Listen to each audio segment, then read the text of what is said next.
भ्रष्टाचार मुक्त बनाना है तो देश के अंदर जो कभी राजीव गांधी ने कहा था, यह भी नौजवानों को पता होना चाहिए। राजीव गांधी ने कहा था कि 1 रुपया दिल्ली से भेजते हैं तो गरीब तक केवल 15 पैसे पहुंचता है, 85 पैसे दलाल बिचौलिए खा जाते, भ्रष्टाचार में चला जाता है। यह कौन कह रहा है? भारत का जिम्मेदार युवा प्रधानमंत्री। अरे मैं प्रधानमंत्री हूं और मैं ये वक्तव्य दे रहा हूं कि 85% भ्रष्टाचार में चला जाता है। Who is the responsible? कौन जिम्मेदार है? लेकिन मोदी जी ने नारा नहीं दिया। मोदी जी ने कहा जनधन अकाउंट खोलने के बाद अब कोई भी ट्रांजैक्शन होगा, अगर किसी गरीब को अगर हम 1 रुपया भेजते हैं तो आज हम गर्व से कहते हैं कि देश के अंदर डीबीटी के माध्यम से आज 55 करोड़ परिवारों के जनधन अकाउंट खोलने के बाद अगर 1 रुपया दिल्ली से चलता है तो 99 पैसे नहीं, 1 रुपया ही गरीब के खाते में पहुंचता है। और देश के नौजवानों को मैं बताना चाहता हूं, आज भारत के अंदर अमेरिका दुनिया का बड़ा नेतृत्व करने वाला होगा। चीन से लेकर के जर्मनी, जापान टेक्नोलॉजी में बड़े आगे होंगे। लेकिन आपको गर्व है आज की नौजवान पीढ़ी को कि आप नौजवानों के प्रयासों के कारण पूरे दुनिया का नेतृत्व भारत का नौजवान जो अपने टैलेंट के बल पर कर रहा है। मेरे पास उतना समय नहीं है मैं आंकड़े और लोगों को आपके सामने रखता कि भारत का नेतृत्व आज का नौजवान दुनिया के अंदर कैसे कर रहा है। आज 49% ट्रांजैक्शन दुनिया के देशों में सबसे ज्यादा कहीं हो रहा है तो भारत के अंदर हो रहा है। 49% लोग ट्रांजैक्शन डीबीटी के माध्यम से करते हैं। ये भ्रष्टाचार मुक्त भारत बन रहा है।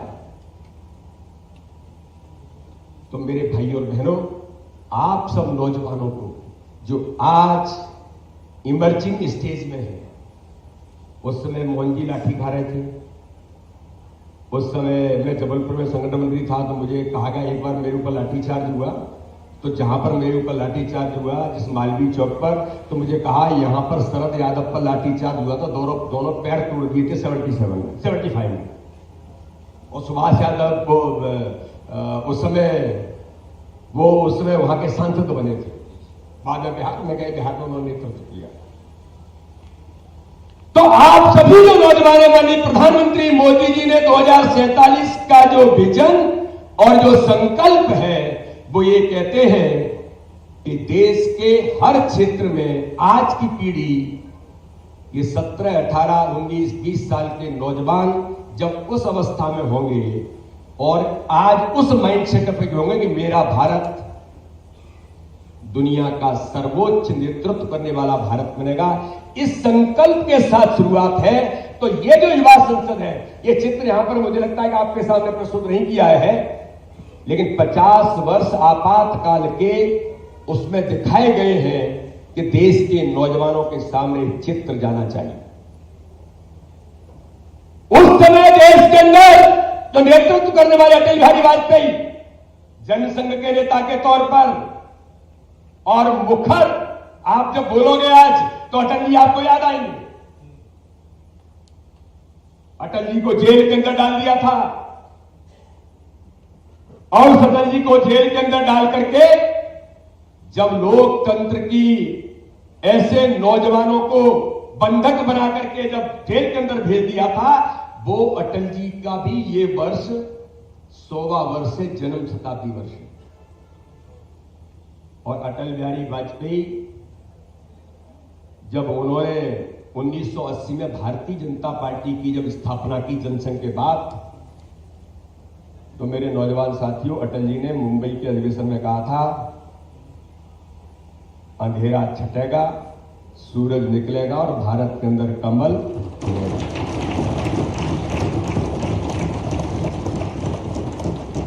लेकिन मैं आप सभी नौजवानों के सामने एक अटल जी के कुछ शब्दों को कहकर कभी बात को समाप्त करूंगा, क्योंकि माननीय मुख्यमंत्री जी को और हमें दोनों को भी रतलाम भी पहुंचना है। इच्छा तो थी कि हम आपको बहुत सुने, क्योंकि आनंद तो आपको सुनने में आएगा कि आज का देश का नौजवान किस भूमिका में है। तो आज देश की सीमाओं पर सेना सुरक्षित है, सेनाओं को इतना अधिकार संपन्न मोदी जी ने बना दिया है। मोदी जी ने कहा कि मैं भारत का प्रधानमंत्री हूं, लेकिन मेरे देश पर कोई आंख उठाएगा तो ये भारत की वो सेना नहीं है, ये अधिकार संपन्न सेना है। अगर कोई आंख उठाएगा तो उसका जवाब सेना जाकर के घुस करके देगी। सर्जिकल एयर स्ट्राइक और ऑपरेशन सिंदूर करके भारत की सेनाएं इतनी सक्षम है तो भारत की रक्षा करने के लिए हमारा सैनिक तैयार है।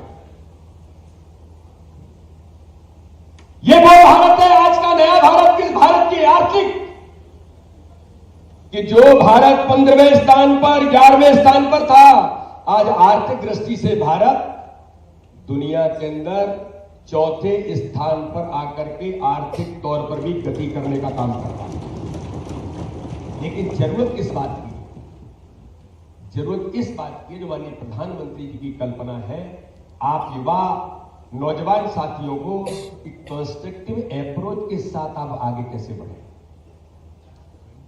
सीमा पर सेनाएं, हर क्षेत्र में किसान, बाकी लोग अपने अपने काम में जुटे, महिलाओं का सशक्तिकरण हो रहा है। G20 देशों में प्रधानमंत्री ने कहा आगामी दुनिया की जो दिशा होगी केवल भारत की नहीं, दुनिया की दिशा जब वो नेतृत्व करते G20 देशों का, भारत ने जब नेतृत्व किया तो उन्होंने कहा आगामी आने वाला समय वुमेन लीड डेवलपमेंट का समय है। तो महिला क्षेत्र में आगे बढ़ रहे हैं। लेकिन प्रधानमंत्री जो कहते हैं, मैं आपके सामने इसलिए उसका उल्लेख कर रहा हूं कि अटल जी की जो सोच थी, विवेकानंद की जो सोच थी, जेपी आंदोलन के जयप्रकाश नारायण की जो सोच थी, बल्कि मैं तो कहता हूं कि गांधी और बाबा साहब अंबेडकर की जो सोच थी, उन सारी सोच को जमीन पर उतारने का काम करने वाले देश के प्रधानमंत्री मोदी जी कहते हैं। जो अटल जी ने कहा कि देश के नौजवानों को एक कंस्ट्रक्टिव अप्रोच पर आगे बढ़ना। आप जिस क्षेत्र में हो उस क्षेत्र में पारंगत कैसे बनेंगे। मैं डॉक्टर हूं तो संवेदनशीलता के साथ डॉक्टर कैसे बनूंगा। मैं वैज्ञानिक हूं तो देश के लिए मैं कैसे अपने आप को लगा सकता हूं। एपीजे अब्दुल कलाम ने जैसे अपने आप को लगाया कि देश आगे बढ़ेगा, कोई क्षेत्र नहीं बचेगा जहां पर भारत नेतृत्व नहीं कर रहा होगा।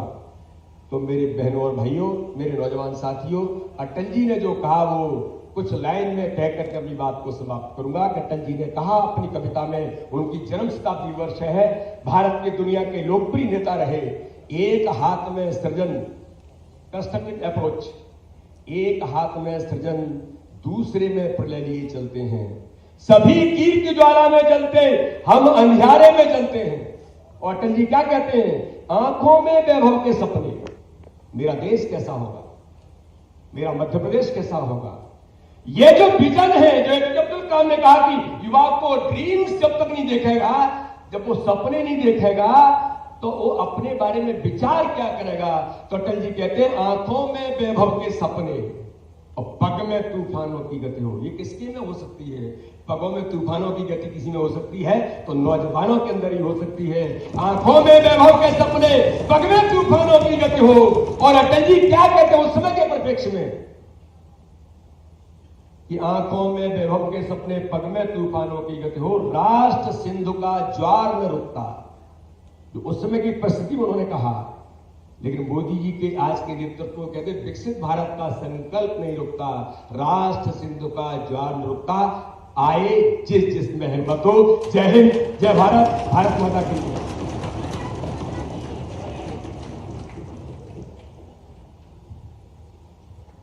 बहुत बहुत धन्यवाद। और बिल्कुल आज आदरणीय प्रदेश अध्यक्ष जी के मार्गदर्शन ने, उनके उद्बोधन है, हम युवाओं को ये सोचने पर मजबूर कर दिया है कि देश के प्रति हमारे क्या कर्तव्य है, हमारी क्या जिम्मेदारी है।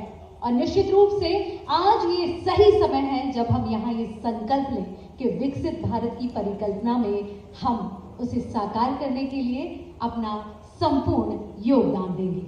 और अब वो क्षण, वो घड़ी आ गई है जिसका हम सभी को बेसब्री से इंतजार था। जोरदार तालियां हो जाए। जी हाँ, हम हार्दिक अभिनंदन करते हैं, स्वागत करते हैं और नेतृत्वकर्ता का जिनकी कर्मठता और दूरदृष्टि से हमारा प्रदेश निरंतर प्रगति पथ पर अग्रसर है। हमारे बीच उपस्थित आदरणीय डॉक्टर मोहन यादव जी, हमारे मुख्यमंत्री जी का जोरदार करतध्वनि से स्वागत कीजिए।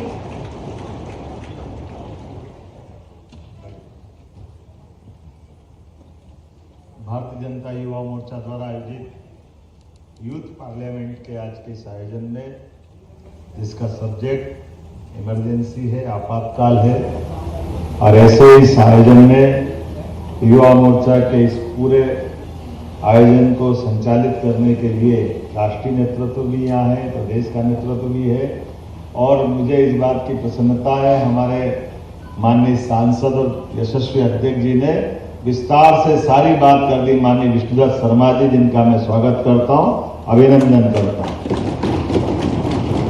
इसी मंच पर मौजूद युवा मोर्चा के राष्ट्रीय महामंत्री, पूर्व यूनिवर्सिटी प्रेसिडेंट दिल्ली, माननीय चहल जी का भी अभिनंदन। रोहित चहल जी,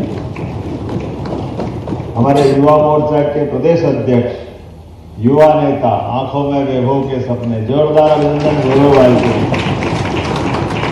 बैठिए। हमारी महापौर जी श्रीमती मालती राय जी, सभापति किशन सूर्यवंशी जी, जिला अध्यक्ष रविंद्र यति जी, इस सभागार में मौजूद माननीय अध्यक्ष जी, नेता प्रतिपक्ष जी, सभापति, क्या मुख्यमंत्री बनाया, प्रधानमंत्री बनाया? अच्छा, प्रधानमंत्री जी। और इस अवसर पर आप सभी यूथ पार्लियामेंट के माननीय सभी, ये आज के इस पार्लियामेंट के, यूथ पार्लियामेंट के माननीय सांसदगण, है ना, ऐसे ही बोलेंगे ना, मंत्रिमंडल भी बना, मैंने सुना बना है। देखो, ये है आनंद हमारे बीच, ये होना चाहिए। लोकतंत्र में हमारा इन्वॉल्वमेंट कराने के लिए इस रोचकता के भरोसे से अपने में से जब हमको मौका मिल जाए तो हम क्या करेंगे, ये अपने अरमान सबके दिल में रहते हैं। तो अरमानों का मूर्त रूप लेने के लिए आज आप सब लालायित। मैं 2-4 लोगों से प्रश्न पूछना चाहूँगा, तो आप में से अपन संवाद करते बात कर लें। अध्यक्ष जी, यहाँ तो आपकी अनुमति लगेगी, अब आपकी की तो लगेगी नहीं। सभापति जी ने अनुमति दे दी, भाई है, बड़े उदार हैं, बहुत अच्छे।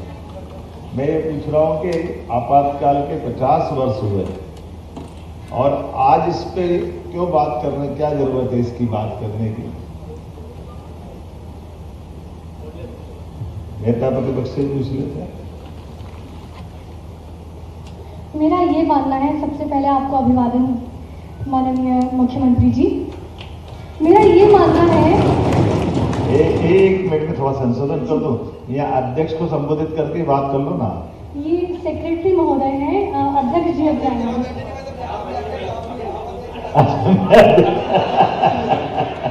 चलो माफ करना, चले कोई बात नहीं, हम समझे आपने टेम्परेरी व्यवस्था उनके नीचे करा दी। चलिए कोई बात नहीं, बताएंगे। मेरा ये मानना है कि हम जब इतिहास को देखते हैं तभी हम सीख लेते हैं। तो आज अगर हम इतिहास का संशोधन करेंगे तभी हम ये सीख पाएंगे कि हमने क्या गलतियां की, हमारी सरकारों ने क्या गलतियां की जो आगामी आने वाली पीढ़ियों को नहीं करनी है और आगामी आने वाली सरकारों को भी नहीं करनी है। धन्यवाद। मैंने प्रश्न क्या किया था, ध्यान में क्या किया था कि हम इमरजेंसी को के बारे में फिर से क्यों ये मौके पार्लियामेंट के लिए चर्चा कर रहे हैं। बहुत अच्छा, बहुत अच्छा। बैठिए बैठिए, आप भी बैठिए, बहुत धन्यवाद। और कौन बोलेगा? मेरा प्रधानमंत्री से पूछे, ये भी हाथ खड़ा कर रहे हैं। नेता प्रतिपक्ष में तो आपका नंबर आ जाता है सब। नेता सदन तो वो तो प्रधानमंत्री तो हुए। आप बताएं। सभा में उपस्थित मंचासीन सभी अतिथिगणों को मेरा शत नमन, नमस्कार। मान्यवर, इमरजेंसी या आपातकाल की पे चर्चा करने की जरूरत आज हमें इसलिए है कि 1975 से 2025 तक का ये जो सफर है, इस सफर में हमारे लोकतंत्र ने कई उतार चढ़ाव थे और इस उतार चढ़ाव को समझने के लिए और हमारे माननीय प्रधानमंत्री श्री नरेंद्र मोदी जी का 2047 तक का जो विकसित भारत का सपना है उसको साकार बनाने के लिए जो आइडियल स्टेट है उस आइडियल स्टेट को समझने के लिए हमको ये जानना पड़ेगा कि इमरजेंसी जैसे कानून और उनकी वजह से जो कॉन्सिक्वेंसेज है उनसे हमने कैसे डील किया और हमको कैसे उनसे बचना चाहिए। अच्छा, मैं ये पूछना चाह रहा हूँ कि इमरजेंसी में हुआ क्या था? जी माननीय साहब 25 जून 1975 को इमरजेंसी लागू हुई, आपातकाल लागू हुआ, तो उसमें कई सारी चीजें हुई। कॉन्स्टिट्यूशन एक आधी बताओ, पहले एक ही बताओ है ना, क्या हुई? माननीय सेंसरशिप। सेंसरशिप क्या होती है, वही तुम्हें पूछना चाह रहा हूँ। माननीय हमारे संविधान ने हम सभी को एक मौलिक अधिकार दिया और वो है right to freedom of expression. मैं आज आपके समक्ष अपने मन की बात कह पा रहा हूं, ये एक मौलिक अधिकार है जो मुझे मेरा संविधान देता है। बहुत अच्छा। पर जब इमरजेंसी लगी तो मुझसे मेरा ये मौलिक अधिकार छीन लिया गया। बहुत अच्छा, बैठे बहुत अच्छा। और कौन बताएंगे क्या हुआ इमरजेंसी में? अब बीच वालों को बुला लेंगे, इन्हें नहीं बोला अभी तक, एक आधा कौन आपने से खड़ा हो जाओ। हाँ बता दो, माइक इधर दे दो। सर, सबसे पहले सभी आदरणीय महाजनों को मेरा प्रणाम। मैं एक छोटा सा सुझाव दूं, सीधे सीधे अपने मुद्दे की बात कर लो। आपने है ना अपनी जो आपको कहना है एक शब्द में बोल दो कि आपको इस इमरजेंसी में सबसे खराब क्या लगा, ये बता। सर, मेरे हिसाब से जो हमारे मूल अधिकार थे, यानी कि हमारे जो फंडामेंटल राइट्स थे, उन्हें छीन लिया गया था, जिसमें अनुच्छेद 14, 19 व 21 भी शामिल थे। इसका मतलब ये है कि ना अब हमारे पास राइट टू इक्वालिटी यानी समानता का अधिकार था, ना हमारे पास फ्रीडम ऑफ स्पीच थी और ना ही हमारे पास जीने का अधिकार यानी फ्रीडम टू लाइफ भी नहीं था। ये सब जीने का भी नहीं था? जी नहीं सर, आर्टिकल 21 तक निलंबित कर दिया। जीने का अधिकार तो थोड़ा ज्यादा हो गया। नहीं सर, बट अरे एक थोड़ा संशोधन तो कर लो बहन जी।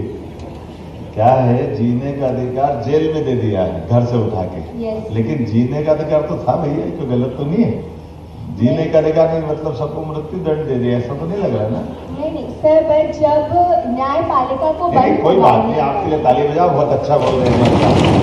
अब दूसरे का नंबर आ गया, अब जरा आपके हाथ से गया उधर जा रहा हूँ, ये तीसरे नंबर कॉलम पे इधर ले लो।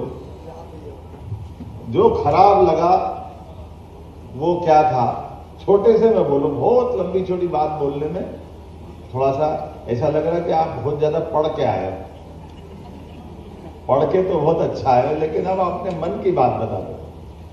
सर, मुझे लगता है कि बहुत बड़ी गलत चीज ये हुई थी कि नसबंदी हो गई थी, तो बहुत गरीब लोगों से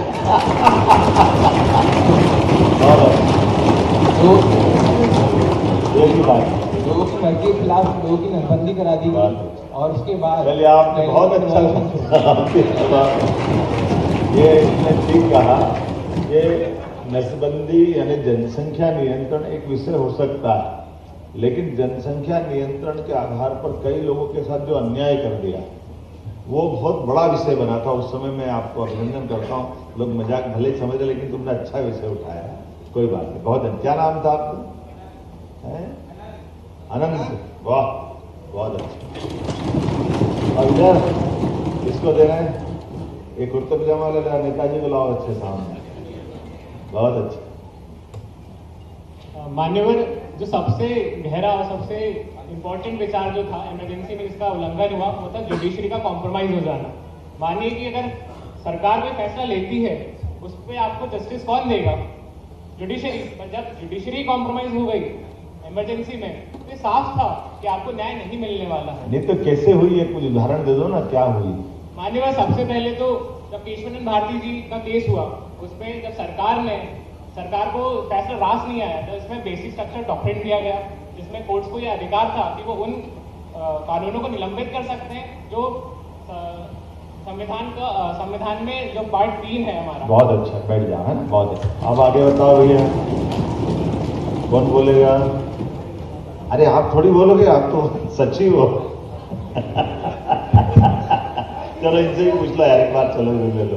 सर, एक जरा क्या हो रहा है कि थोड़ा आप अपने उसमें आ जाओ, मौलिक बातचीत में, मौलिक बातचीत में एक आध शब्द में बात कर लोगे तो कई लोगों से बुला लूंगा, नहीं तो क्या होगा कि बड़ी लंबी भाषण देने में वो विषय कम हो जाता है। तो एक आपको जो सबसे खराब लगा वो बात आपातकाल के दरमियान, वो थोड़ा बता दो क्या है। महोदय,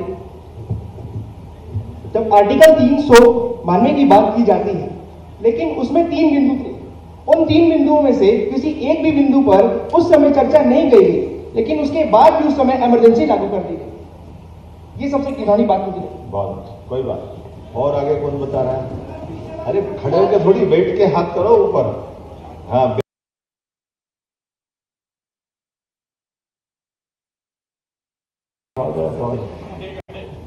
सीधा साधा आदमी को लगना पड़ेगा भाई, मेरे जैसा देखना पड़ेगा। वो आखिरी वाले को बुलाओ जरा उसको, वो आखिरी बैठा है। हाँ, एक माइक पहुंचा दो भैया उनको।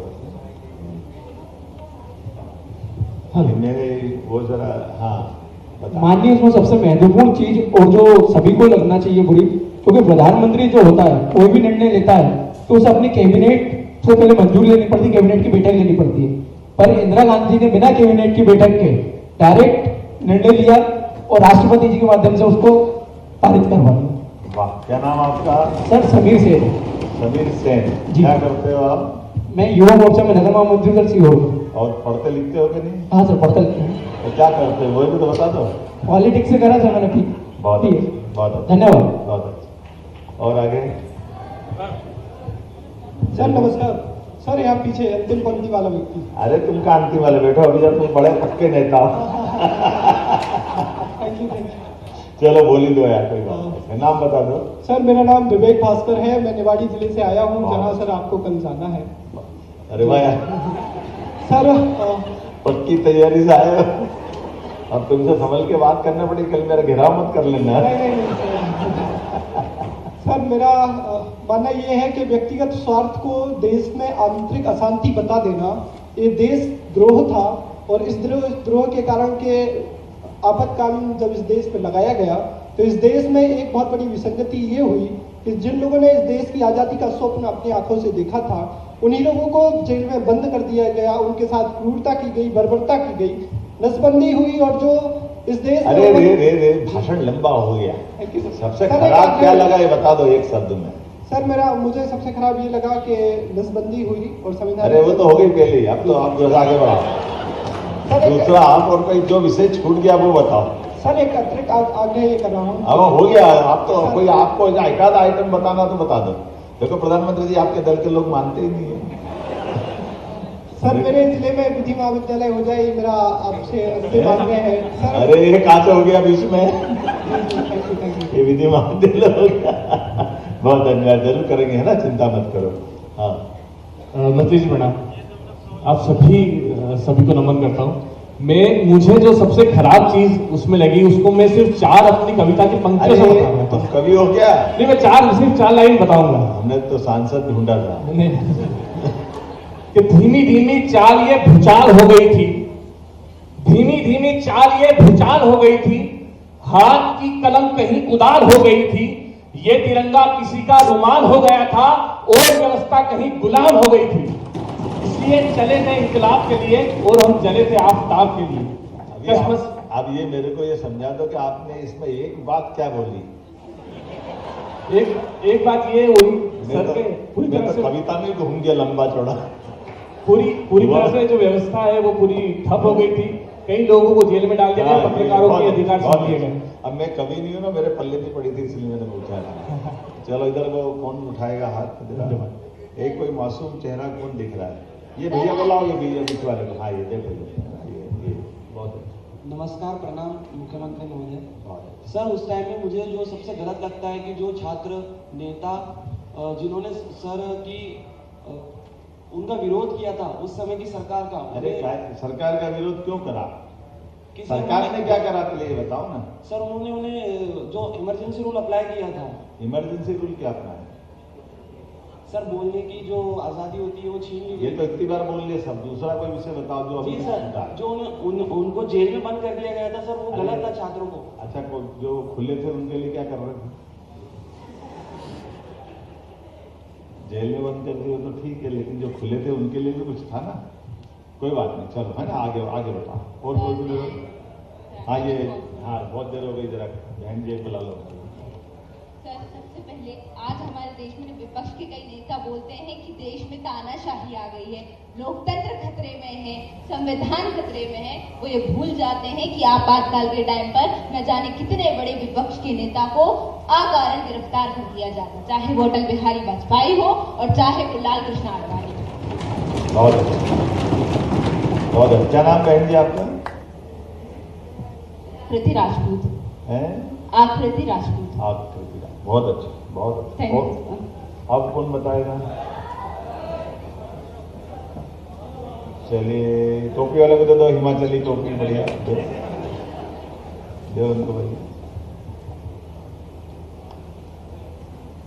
मेरा नाम स्नेहिल है और मैं एलएनसिटी कॉलेज का छात्र हूं। सर, जो सबसे बुरी चीज मुझे लगी वो ये लगी कि इलाहाबाद हाई कोर्ट ने जब फैसला दे दिया कि आपने माल प्रैक्टिसेस का यूज किया है, जैसे कि विष्णुदत्त जी शर्मा जी ने बताया कि माल प्रैक्टिसेस का यूज करने के बाद भी आपने अपनी तानाशाही चलाई और बिना सोचे समझे इमरजेंसी लागू कर दी। ये कहीं से कहीं तक मुझे सही नहीं लगा और इसी के कारण बहुत सारे कॉन्सिक्वेंसेस हुए। तो ये वो बात थी जो मुझे सबसे बेकार लगी। बहुत अच्छा। अब जरा खत्म होने वाला आ गया नंबर, एक आध आखिरी कौन बताएगा? तो टास्क कराएं क्या?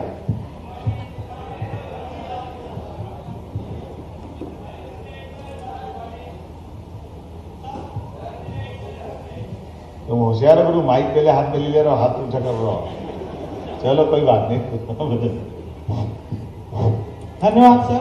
सर, सबसे बुरा मुझे ये लगा कि सर जिस मीसा एक्ट के तहत लोगों को गिरफ्तार करके जेल में डाला जा रहा था और आज के कुछ जो राजनेता हैं कांग्रेस के साथ मिले पड़े हैं, वो जो जैसे लालू प्रसाद यादव अपने बेटी का नाम मीसा रख दिए और आज उसी कांग्रेस के साथ वो बैठ के सरकार और सत्ता चलाते हैं, तो ये बहुत बुरा चीज लगा। बहुत अच्छा। क्या नाम आपका? बहुत अच्छा। सर, मेरा नाम अविनाश पांडे, मैं बिहार औरंगाबाद से। बहुत अच्छा, जब पक्के वाले हो। बहुत अच्छा, बहुत अच्छा। अरे भैया अब तो टाइम खत्म हो गया है। एक लास्ट वन। तुम्हारा लास्ट के बाकी का सबका। नहीं सर, एक इंसिडेंट बताना चाहूंगा। इंसिडेंट नहीं, फिर जो सबसे खराब लगा वो बता दो। सर, एडीएस में सर जब सुप्रीम कोर्ट में सर एक जज ने जुडिशियरी सिस्टम में जब ये पूछा जर्नल से कि अगर किसी की हत्या कर दी जाती है कारावास में या गिरफ्तारी के समय इमरजेंसी में, तो वो भी कोई मुकदमा नहीं कर सकता सरकार के ऊपर। तो मतलब अगर गिरफ्तार कर लिया गया इमरजेंसी के समय किसी पॉलिटिशियन को, तो उसकी हत्या की जा सकती थी और निर्दोष लोगों की हत्या की जा सकती थी। एवं नसबंदी जो तो हो गई, आगे बढ़ो। सर एक जो छूट गया वो बताओ। सर जो मानवाधिकार थे उन्हें छीन लिया गया। सर जो मीडिया के अब मर्जी से नहीं बोलना। सर मैं बताऊं। चलो आखिरी बहन को हमारी बुला लेते हैं, आप माइक दे दो। अरे माइक ले लो भैया, इधर आप जरा मैदान में ले आओ। सर मैं एक लाइन प्लीज बोलना चाहूंगा। अरे उनको तो बोले, एक मिनट, जरा अनुशासन का भी पालन कर लो। बेटा ये तो माइक मत ले जाओ उधर, जरा दुनिया कौन सी में है। आप वो आखिरी उस बहन को बुलवा लो, बताओ बेटा बोलो। सर दिल्ली में अरे तुम इधर जाओ ना, जरा तुमको कह रहा है, यहाँ जाओ इनके पास। हाँ बस बढ़िया बढ़िया, बताओ। सर दिल्ली में सौंदर्यीकरण के नाम पे जो सत्ता के युवराज थे, उन्होंने प्राइड प्रोजेक्ट के नाम पे लाखों लोगों को बेघर किया था और उनकी हत्याएं भी की गई थी। देखो साहब, बहुत अच्छा, बधाई। आपका नाम बताना है? सर वंशिका। वंशिका, बहुत अच्छा, अच्छी बात सुनी बजाई आपने, बहुत बढ़िया। मैं आज के इस अवसर पर इस यूथ पार्लियामेंट के लिए आप सबका स्वागत करता हूं, अभिनंदन करता हूं। और देखो, आप सबको मालूम था हमारा भाषण का 90% काम आपने पूरा कर दिया। मैं कुछ बोलूं उसके पहले ही आप सबको मालूम है। ये जो अंदर की बात है, अब इसमें से जो 2-3 चीजें छूटी है, केवल वही मैं बोलूंगा। जैसे आज के इस समय में अगर आज आपातकाल होता तो क्या होता, इससे चालू करो। आपके हाथ में अखबार नहीं आता, ध्यान में आया? इलेक्ट्रॉनिक न्यूज चैनल पे समाचार नहीं आते, आकाशवाणी पे समाचार नहीं आते, सोशल मीडिया, इंटरनेट, जिस किसी को तुम क्या क्या चैट जीपीटी और क्या क्या करते रहते हो, वो सब खाली हो जाता है। अंदाज लगा लो कि अगर आज आपातकाल होता, उस दौर में समाचार पत्रों की लाइन काट दी, पेपर नहीं छपना चाहिए, आकाशवाणी पे समाचार उनके द्वारा जो बोला वही बोले, बाकी सब समाचार बंद, सारे प्रकार से जो अभिव्यक्ति की जो आपकी जो मोबाइल से मोबाइल पे बात कर रहे हो आप, वो मोबाइल भी पहले वो सुनेंगे तो आपको आपके मित्र तक जाने देंगे लाइन। अगर आप फोन पे भी आप बात कर रहे हो तो फोन पे भी आपकी लाइन कट हो जाएगी और आपको बंद कर दिया जाएगा। कल्पना करो कि वो कौन सा दौर है। और ये सब क्यों हुआ? ये इसलिए हुआ कि केवल एकमेव जो तत्कालीन प्रधानमंत्री जी थी, उन्होंने एक चुनाव में अपना भ्रष्ट आचरण किया, चुनाव के लिए गलत सलत तरीके से चुनाव जीत गए। अब चुनाव जीत गए तो लोकतंत्र में क्या होता है, पिटीशन लगी, राजनारायण जी हार गए और उनने सुप्रीम हाईकोर्ट में इस बात को सिद्ध किया कि ये तत्कालीन प्रधानमंत्री ने जो चुनाव लड़ा उसमें उनने सारी नैतिकता ताक पे रख करके सारे प्रशासन का उपयोग करके ये चुनाव जीत गई। अब ये केवल हमको समझने की जरूरत है। अगर ये हुआ है और कोर्ट उसको 3 साल सुनने के बाद इंदिरा गांधी जी के भी तर्क सारे सुने, राजनारायण जी के तर्क भी सारे सुने और विद्वान न्यायाधीश ने फैसला दिया कि ये मुकदमे में जो शिकायत की गई थी वो सही पाई गई, इसलिए प्रधानमंत्री जी का ये चुनाव में चुना जाना ये अवैधानिक है। अब इसमें क्या गलत था? कुछ गलत आ गया। लेकिन ये जो बात आई है कांग्रेस और कांग्रेस के नेताओं को, ये इनके जीन्स में है। अंबेडकर जी ने संविधान बना करके वो सारी बातें जोड़ करके कही थी कि इस संविधान में तो सब कुछ है, इसका पालन करना चाहिए, लेकिन ये पालन करने वाले हाथ में अगर वो गंदे लोग हो जाएंगे तो इस संविधान का फिर कुछ नहीं कर सकते। संविधान को पालन करने वाले, लागू करने वाले ही करप्ट हो जाएंगे, गलत हो जाएंगे तो फिर कुछ नहीं कर सकते। और ऐसा ही हुआ। संविधान में तो न्यायालयों को भी स्वतंत्रता थी। लोकतंत्र के अंदर संविधान की इस व्यवस्था के भावना के आधार पर तो मुकदमा चला था। तो 12 तारीख को तो मुकदमा का फैसला आया, लेकिन 12 तारीख से लेकर 25 तारीख तक पूरे देश में आंदोलित हुए। आप बताइए, कोई फैसला करे कोर्ट कहीं भी तो उसको लागू होने में कितनी देर लगना चाहिए? सूर्यास्त नहीं होना चाहिए। हाँ, ये अलग बात है कि आप उसकी सुप्रीम कोर्ट में अपील करते, आप कुछ और सोचते। आपने वो कुछ नहीं किया। आपने उस फैसले को, फैसला देने वालों को और पूरे देश को अपनी दादागिरी से आपातकाल डिक्लेयर किया। अब आपातकाल करने के लिए भी, इमरजेंसी के लिए हमारे यहाँ फेडरल सिस्टम है, संघीय पद्धति है। अर्थात इस देश के अंदर 2/3 राज्य सरकारें अगर उसको प्रस्ताव को भेजेगी तब इमरजेंसी लगती। किसी राज्य सरकार ने कोई प्रस्ताव नहीं भेजा, उनकी खुद की कैबिनेट के लोग भी नहीं आए और सुबह 6 बजे ऐसे ही जाकर के अपने कैबिनेट फर्जी बता करके और राष्ट्रपति से साइन करके लागू करा दिया। और लागू करने के बाद वो तांडव किया गया जो आप सबने बताया, उसका मुलम्बा कुछ भी चलाया। तो ये अगर मूल रूप से संविधान को न मानने वाला संविधान की आत्मा के साथ हत्या करने के बराबर हुआ कि नहीं हुआ? तो ये जो उस समय हुआ कि आज भी अगर अपने यहाँ सारा लोकतंत्र जिंदा कैसे रहता, प्रेस मीडिया जिंदा होना चाहिए, सोशल मीडिया जिंदा रहना चाहिए, ये तमाम प्रकार की जुडिशरी जितनी कोर्ट है वो सब अपनी स्वतंत्रों को फैसले दे दे। उन्होंने तो और आगे बढ़ के निर्णय किया। अगर उनके निर्णय पे लागू होते कि भविष्य में कोई भी कोर्ट, सुप्रीम कोर्ट के, हाई कोर्ट के किसी भी दायरे में प्रधानमंत्री का पद नहीं आएगा, उनसे भी ऊपर हो जाएंगे तो भगवान हो जाओगे आप। जब कोर्ट से भी ऊपर होगा तो भगवान ही होगा, क्या बचा? अब आप बताओ, अगर ये सब होता तो लोकतंत्र जिंदा रहता क्या? और इसकी लड़ाई लड़े हमारे सभी नेता सारे नेतृत्वकर्ता, हमारे अटल बिहारी वाजपेयी जी से लेकर आडवाणी तक सारे, और केवल राजनीतिक दल नहीं, राष्ट्रीय स्वयंसेवक संघ से लेकर सारे लोग जो लोकतंत्र के लिए, तो ये केवल 22 साल में हो गया। 47 में देश आजाद हुआ, देश आजाद होने में 1000 साल की गुलामी लगी थी, और 1000 साल की गुलामी को 22 साल के अंदर ही कांग्रेस ने कहां पहुंचा दिया था।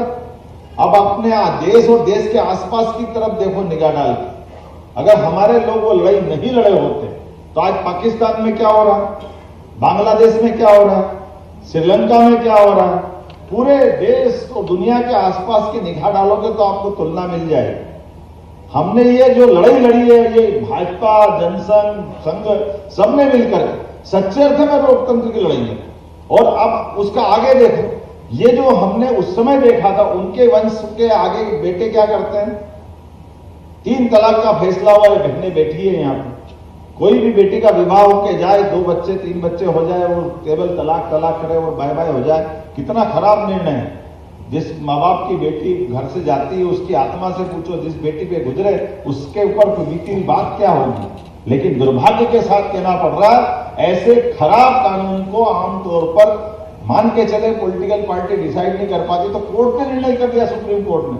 लेकिन सुप्रीम कोर्ट के लिए गए निर्णय को भी बदलने का पाप किसने किया, इंदिरा गांधी जी के बेटे ने किया, वर्तमान के नेता प्रतिपक्ष के पिताजी ने किया। वही लाइन है, जो मां कर रही वो बेटा कर रहा, और बेटे का फिर बेटा कर रहा। वो आप राहुल गांधी जी क्या कर रहे हैं, वो भी उसी लाइन पे चल रहे। मनमोहन जब पक्ष में थे तो क्या कर रहे थे, पक्ष में थे तो वही कर रहे थे। मनमोहन सिंह जी चुनी हुई सरकार के प्रधानमंत्री, दुनिया का सबसे बड़ा लोकतंत्र भारत, और उसकी पार्लियामेंट्री बोर्ड के आधार पर सर्वाधिकार संपन्न कैबिनेट ने निर्णय किया।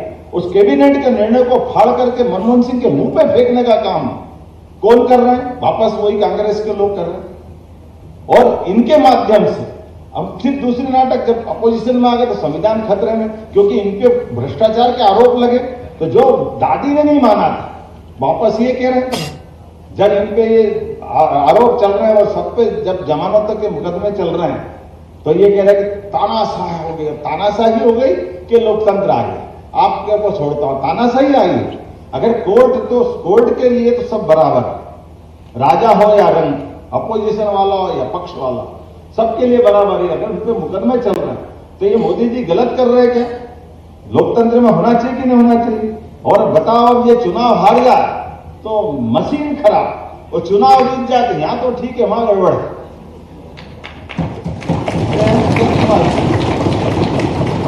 हमारे मन की हो जाए तो चलेगा, और मन के खिलाफ हो जाए तो ये नहीं चलेगा।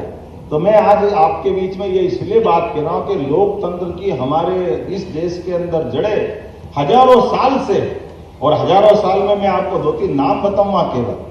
श्री कृष्ण भगवान ने अगर द्वारका में अपना राज्य का आखिरी समय रहा तो उन्होंने अपने बच्चों को राजा नहीं बनाया, आप इतिहास उठा के देख लेना। विक्रमादित्य ने अपना शासन चलाया, सुशासन चलाया, उनने अपने बच्चों को नहीं बनाया, क्योंकि लोकतंत्र की जड़ें हमारे यहाँ देश में समर्थ है, सक्षम है। इसीलिए हमारे बीच में अटल जी भी सरकार चला के गए तो लोकतंत्र सुरक्षित है। मोदी जी भी आज बता रहे हैं, जो कह रहे हैं कि एक परिवार से क्यों आना चाहिए, किसी भी परिवार का आना चाहिए।